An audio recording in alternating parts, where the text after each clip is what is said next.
Hi everyone. Today I'll be talking to you about dry needling. So dry needling is a big buzzword in the world of physiotherapy over the last couple of years, and I get asked by my patients on a daily basis, what is dry needling and what can it do for me? So dry needling, as the name suggests, is the use of dry needles, such as these little guys here. So they're acupuncture needles and they're quite flexible, and we use these to treat trigger points.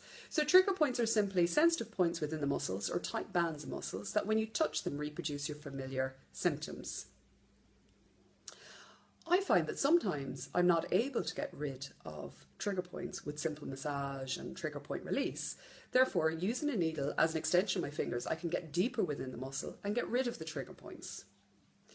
So when you come for physiotherapy, you'll be assessed as whether you're suited to dry needling or not, and then you'll be asked to sign a consent form explaining the pros and cons of dry needling for your particular condition.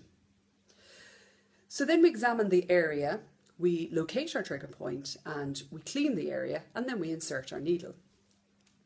So I'll just demonstrate it for you so it gets rid of all the myths associated with dry needling.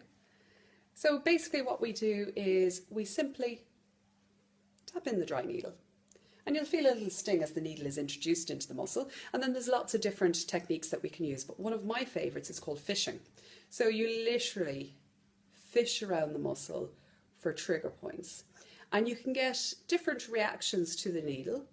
So you can get twitch responses where you feel an involuntary jump in the muscle that you can't control, and that's absolutely fine and can be a little bit uncomfortable.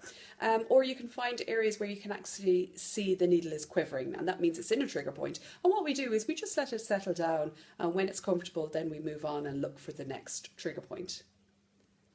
And that, in a nutshell, is dry needling.